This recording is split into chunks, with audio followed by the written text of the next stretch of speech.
coffee break with me. Come and take your coffee break with me. Come and take your coffee. Come and take your coffee. Come and take your coffee break with me.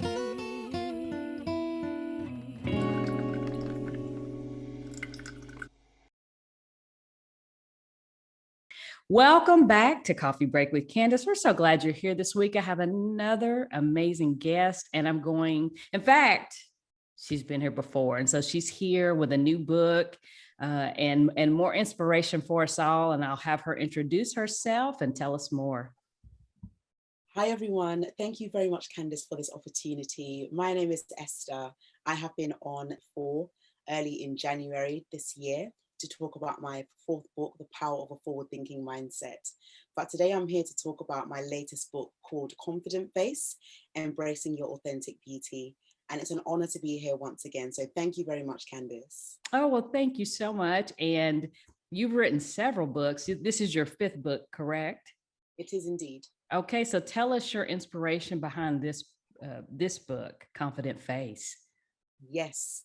What a good question. A lot of people actually want to know why I wrote Confident Face. So my inspiration for Confident Face started with my journey of dealing with my skincare issues in 2016. So around summertime, I decided to visit my local GP to find out what I could do to deal with my spots, because I literally didn't understand why they were coming one spot after another. So I decided to take my time to do my research to find out what products suited my skin at the time. So a few years later down the line, I realized that my skin started to become much better because I took the appropriate action to look after my skin. Following forwards now in 2019, I actually broke out so much during the summer period. And that was the time I was doing my late sister's book launch as well. So because of the inconsistent products that I was using at the time, it caused my skin to become really sensitive and very vulnerable. So I decided to say, enough is enough. I need to find a permanent remedy to get rid of these spots. Now, as women in particular, I know how it is to have really inconsistent spots and blackheads or even hyperpigmentation. It can have an effect on you as a woman. I know how it is personally, speaking from my own personal experience. I knew that I had to do much more than just changing products. I needed to change my heart. I needed to change my mindset. And I always say this, that your mindset produces so many positive or negative results. You either have to feed one and starve the other. So I decided to feed my mind with positive thoughts to help my skin become much better, to sleep on time, to be more positive, to be more thankful. I've noticed that even at times, it's easy for me to focus on the flaws and the insecurities that spots bring to a woman's face. For I realized that if I don't own my flaws, I can't be my own confident face. So I'm going to bring the book a bit closer. And as you can see on this side, you can see that my skin was really flawless. Although I had makeup on, I really was clear around that time. Whereas on this side, you can see that I've got quite a few blackheads and a few spots, which shows my real skin. And this is me showing you my confident face. I'm showing you the clear side, and I'm also showing you the insecure side. And I want everyone to know that you are beautiful regardless of whether you have clear skin or spotty skin. Someone that has clear skin isn't better than someone that has spotty skin. It could be that they're more disciplined, but it doesn't mean that they don't have good skin. It will take time for you to get clear skin, but what ultimately matters is how you are renewing your mind. One of my favorite chapters in the book is Look Within in chapter 7. Mm-hmm. And I spoke about learning how to look at your heart, to really analyze why you are thinking the way you're thinking, but at the same time, why you are, how can I say this? Looking within causes you to identify your insecurities. It's hard to look at yourself. It's difficult to say, oh, wow, this is me. This is my life. I actually cannot believe I'm going through this. And it's very easy to overcome that, but it takes practice. Looking within is not comfortable, and it's not going to be cheap at all. It takes time to look within. It takes time to understand who you are, and it takes time to really own those flaws. So I hope that helps.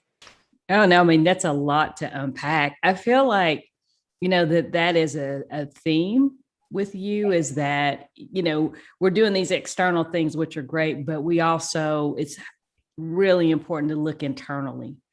Definitely. And to find, as you mentioned, to find the confidence to be authentic. Like, there's such an amazing, as I think about this with your company name, Authentic Worth, like there's such a theme around those things, authenticity and confidence.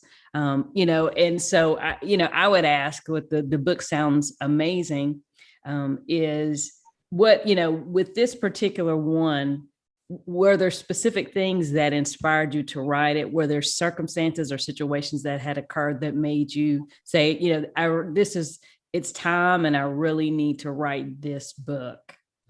Yes, I actually did. So thankfully, I realized that what I wanted to do was to create more further awareness to help women in particular to embrace their insecurities and their flaws. And I decided to invite two young ladies to talk about their skincare journeys and their experiences in the book. So they've been kind enough to also contribute to the writing of this book. And they also spoke about their skincare journeys and how they've had spots and acne, and how also they've overcome it. So with one lady in particular, we met together in 2019, and we both noticed that we were going through the same thing, if not similar. And we knew that the only thing we could do to overcome the way we felt was to speak about it. Now, I'm a strong advocate in speaking. And as you rightfully said, the company name is Authentic Worth. So it's all about being authentic, being honest, and being real. And we knew that the only way we could overcome our skincare flaws was to open up about it.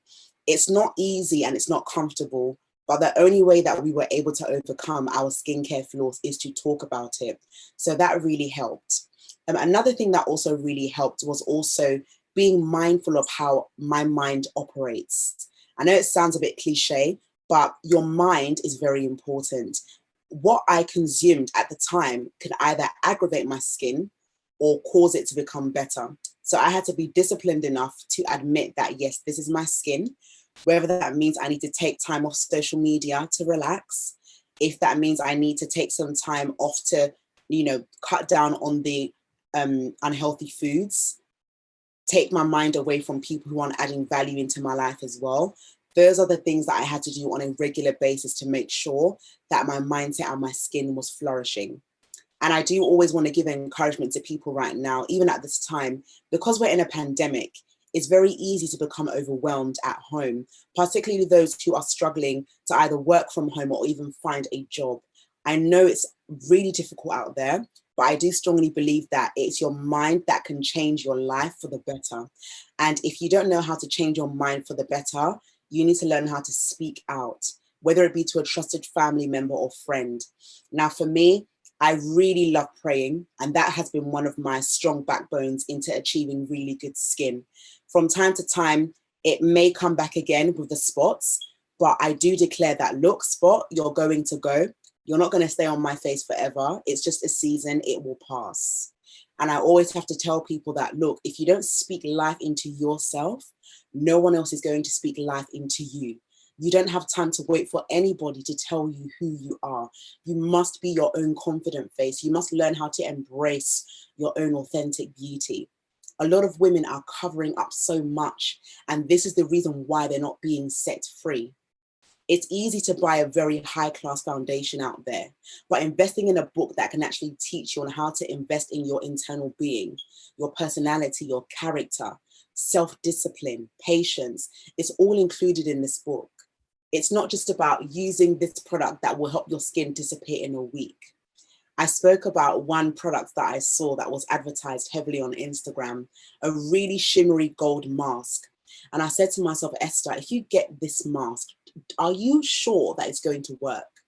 Because sometimes with social media and promotions, they just want you to focus on the promotions so much to an extent where they convince you to buy it. But you need to ask yourself, before I get this product, do I know what is involved in the ingredients? Is it good for me? Have I seen the reviews? It's very easy to be accustomed to what we see out there. But remember that you don't need to be defined by society's standards of beauty. You can see someone using ABC products, and if you get them and they don't work, you're not going to be happy. But before you got those products, did you pray? Before you got those products, did you do your research?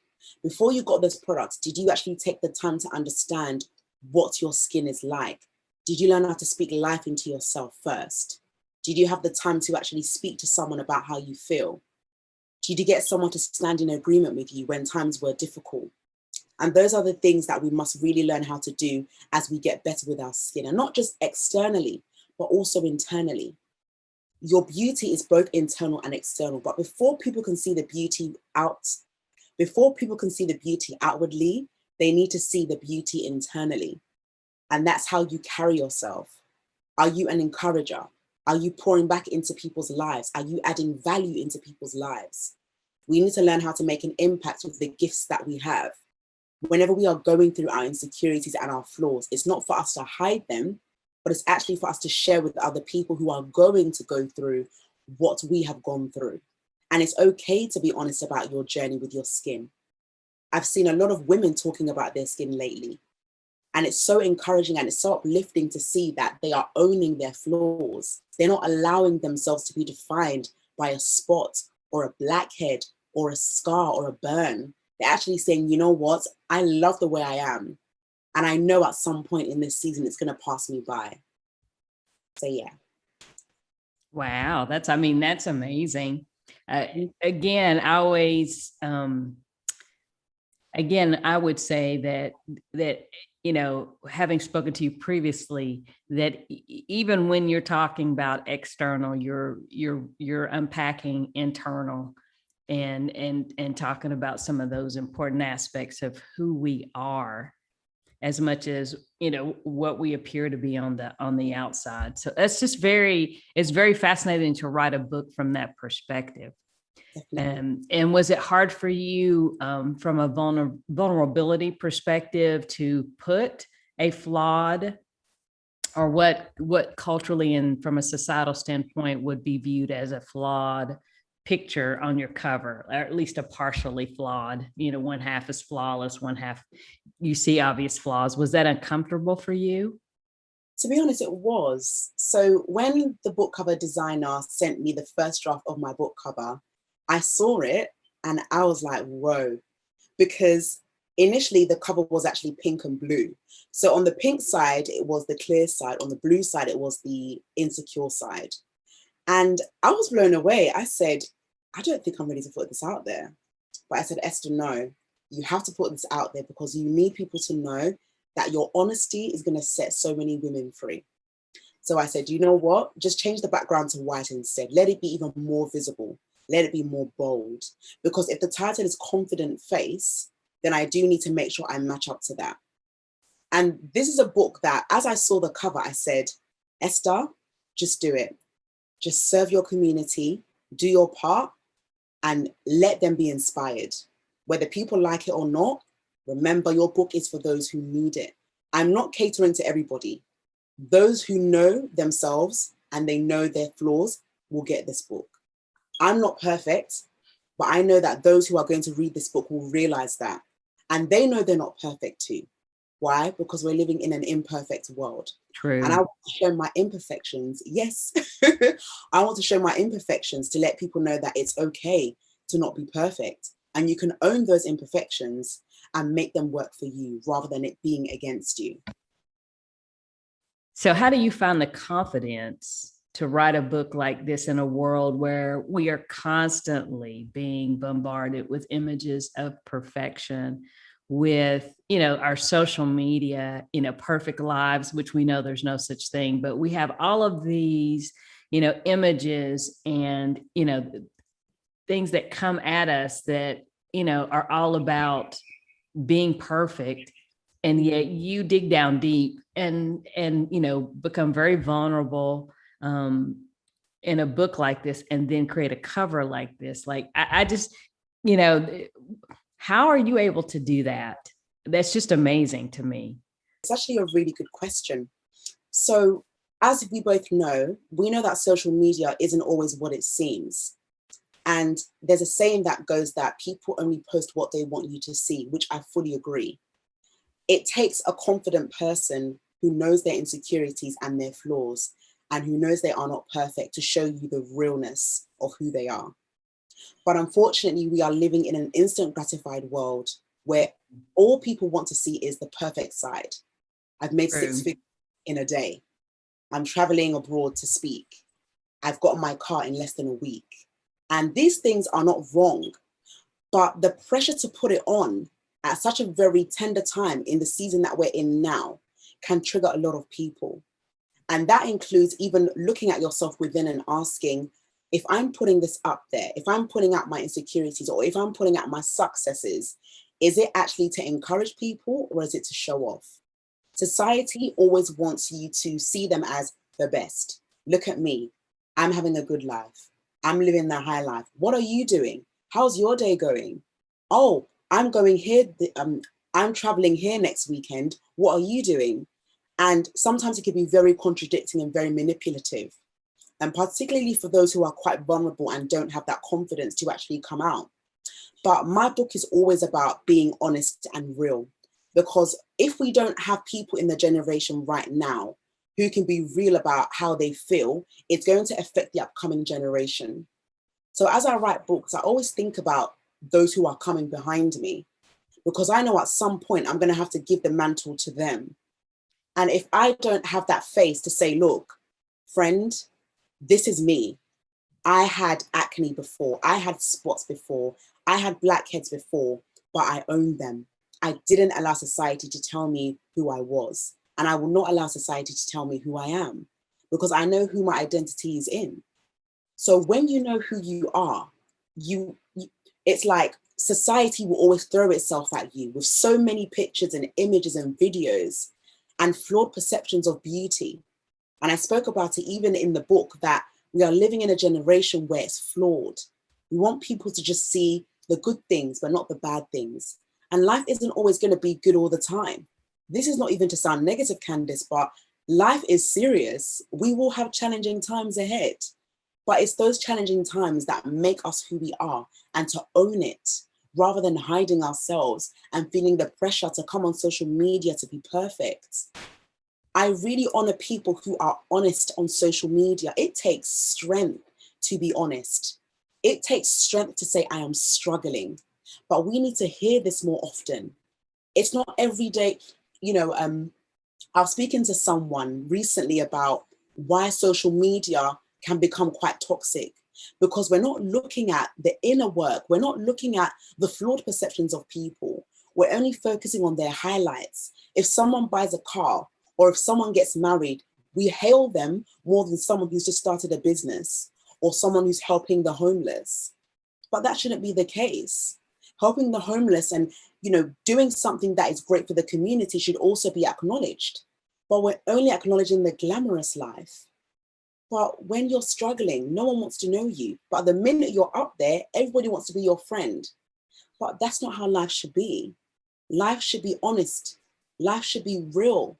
Life should be open-minded. We are a community. Whether you are local or global, we are still a community. And it takes time for us to realize this. We don't want to wait until something happens before you realize that, wow, what have I done with my life? Have I actually been honest? Have I actually been authentic with my audience? Have I been real with my audience? Because people really want to know, what is it that I can do to get better? How can I add value? I always speak about value. I'm sure in my recent video that we had in January, I really emphasize on the word value. Value is so important. Value added friends, value added environments. Don't allow social media to change you, because it's just a platform. It's not, how can I say this? Social media is you and I. We are only using the platforms as opportunities to share our stories, some good, some bad. But ultimately, they must make us realize that it should never give us any insecurity to make us feel smaller than we are. However, we should be the ones to overcome the social media standards that they portray out there and make us realize that we are more than society's standards of beauty. It's so good. That is really, really great. Wow. Do you have anything else you'd like to share? Wow. Oof. Mm. I would just say learn how to love you. I mean, deeply love you and be patient with the process. I always say this, that instant gratification is a mental killer. There are so many people right now who are mentally comparing themselves for no reason because they're not feeling good enough. They haven't had the time to sit down by themselves and say, you know what, Esther, have you worked on yourself yet? Have you actually taken the time to realize how precious you are? Do you know you are valuable in this world? That's why you've been created for a purpose. So it's really about owning who you are, loving who you are, but ultimately being patient with the process. I really can't emphasize enough on what it is to be patient. Hmm.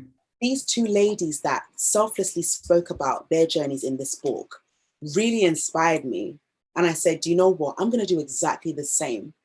It took me so much time to talk about my journey, and it just doesn't speak about what I went through, but it's giving practical advice and encouragement on how to overcome those thoughts when they come.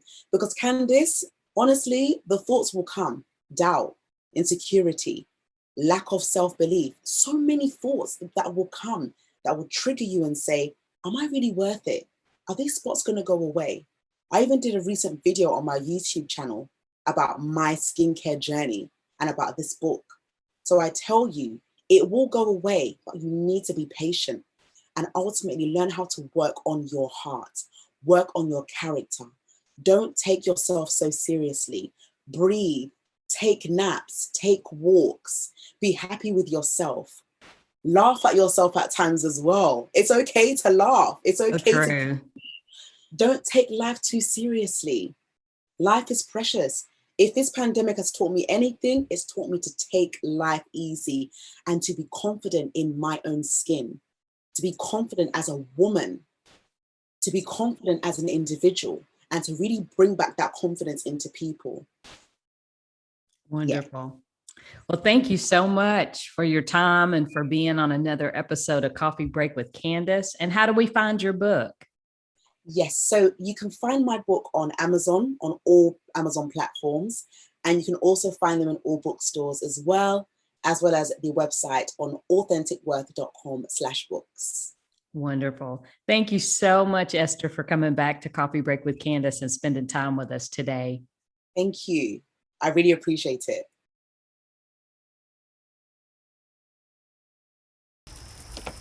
Hello, this is Chef Vita. We're grilling tonight. Yes, it's in the evening time. So today's special is char grilled oysters. I have my family here help me out. This is my granddaughter Taylor, my husband Jerry. We are up here cracking open some oysters. The term is called shucking oysters. Pop it open. Yep. Pull it open. There we go. He throws the empty shell out. He loosens it up with the oyster knife. And then puts it on the tray. And all of these are about to go on the grill. The ones I already have on the grill are right here. Okay. So what I did was, hey, Taylor, bring me two. Yes, ma'am. When these other ones I already have going. So I have this secret sauce. Show you real quick. Secret sauce. Boom. I drizzle a little bit, and it's very concentrated, so I only drizzle a little bit on there. It's like an oyster sauce. It's like lots of seasoning, butter and garlic, lots of butter and garlic. And you just sprinkle some seasoned breadcrumbs on there. Seasoned breadcrumbs. That's all it is. Seasoned breadcrumbs. Okay? And then you grill it. I'll take this one off. That one's done. All right. You want the fire to keep going. Hey, Taylor, come over here, babe. Okay, this one should be cool enough for you right there. Try that one. She loves char-grilled oysters.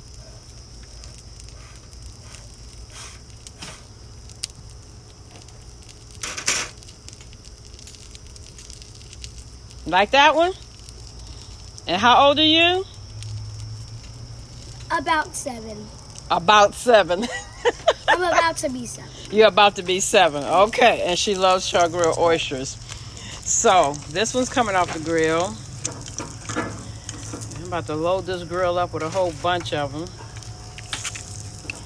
It only takes a few minutes once the fire is roaring like this. So, my char-grilled oysters are almost done. I'm about to do some more. The rest of them on there. And that's it for tonight. Laissez la bonté rouler. Till later.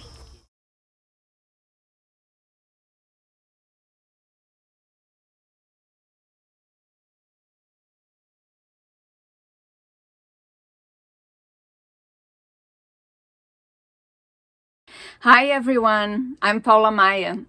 I'm a pianist, singer-songwriter, and recording artist here in Austin, Texas.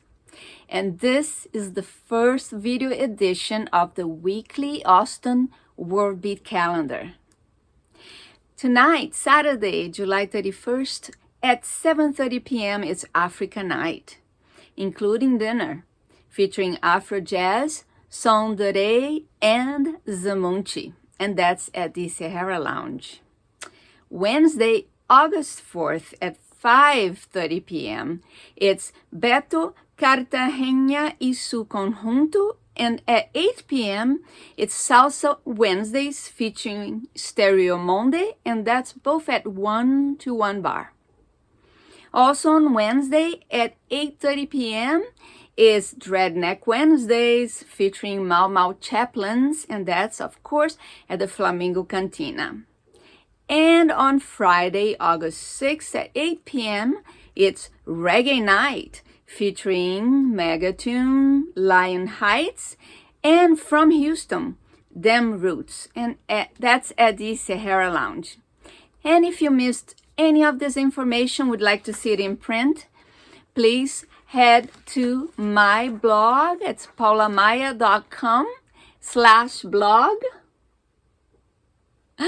And I will see you next week. Tchau, gente. Beijo.